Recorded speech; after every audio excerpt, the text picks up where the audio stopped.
Hello student, last video we discussed the non-conventional sources of energy, solar energy and wind energy. Today we discuss the geothermal energy and turbine energy and biogas energy. So first we discuss about geothermal energy. Geothermal energy, heat energy obtained from the earth is called geothermal energy.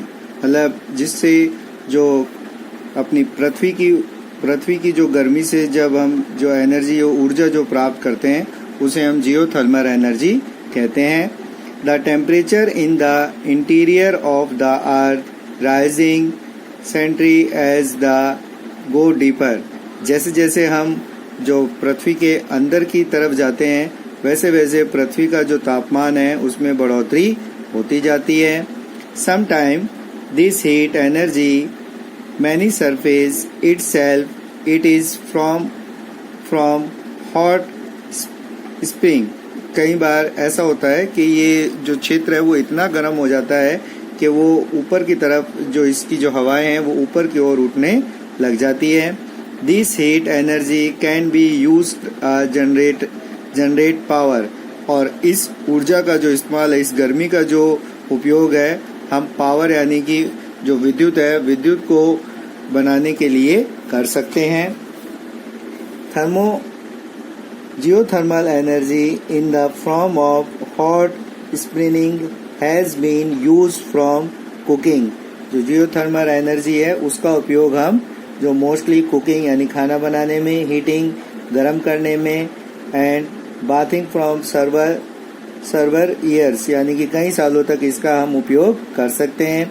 USA has the world largest geothermal power plant followed by New Zealand, Iceland, Philippines and central America. In America जो USA है वो वहाँ पे सबसे ज़्यादा geothermal energy का उपयोग किया जाता है. इसके बाद जो अदर जो कंट्रीज़ हैं उसमें न्यूजीलैंड, आइसलैंड और फिलीपींस और सेंट्रल अमेरिका का नाम आता है. इन इंडिया, भारत में geothermal plant are located in Manikaran in Himachal Pradesh and Puga valley in Ladakh. भारत में जो जियोथर्मल एनर्जी है वो मोस्टली हिमाचल प्रदेश के मणिकरण और जो लद्दाख है, लद्दाख क्षेत्र के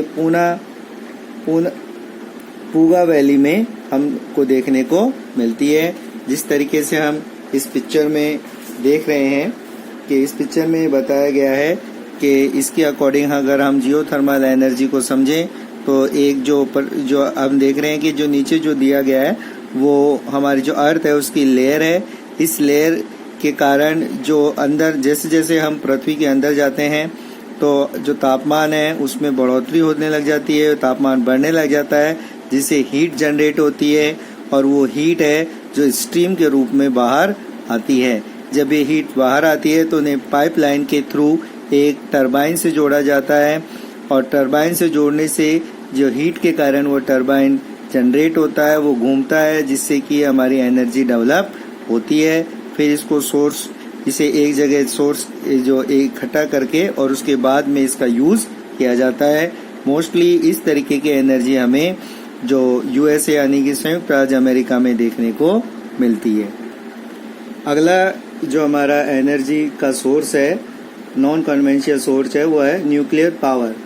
nuclear power is the obtained from energy stored in the nuclear, atomic and naturally occurring radioactive element like uranium and thorium.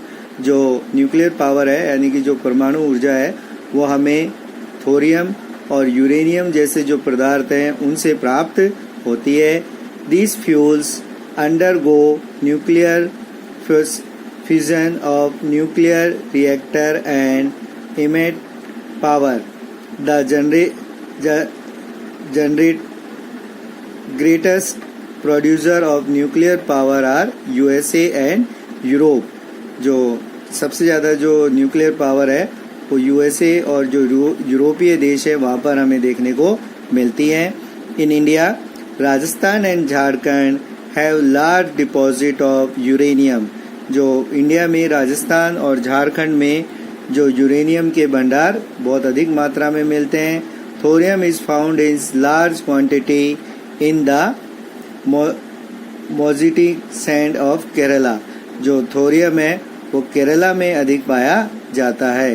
The nuclear power station in India are located in, यानी कि जो भारत में अगर हम परमाणु ऊर्जा के जो केंद्र देखें उसमें मुख्यतः है कलपक्कम ऑफ तमिलनाडु, तमिलनाडु के कलपक्कम में, तारापुर ऑफ महाराष्ट्र, महाराष्ट्र का तारापुर, राणा प्रताप सागर नियर कोटा इन राजस्थान, राजस्थान में कोटा के पास में राणा प्रताप सागर, नरोरा इन उत्तर प्रदेश एंड कलिंगा इन कर्नाटका। भारत में ये जो क्षेत्र हैं वहाँ पर परमाणु ऊर्जा के मुख्यतः क्षेत्र पाए जाते हैं।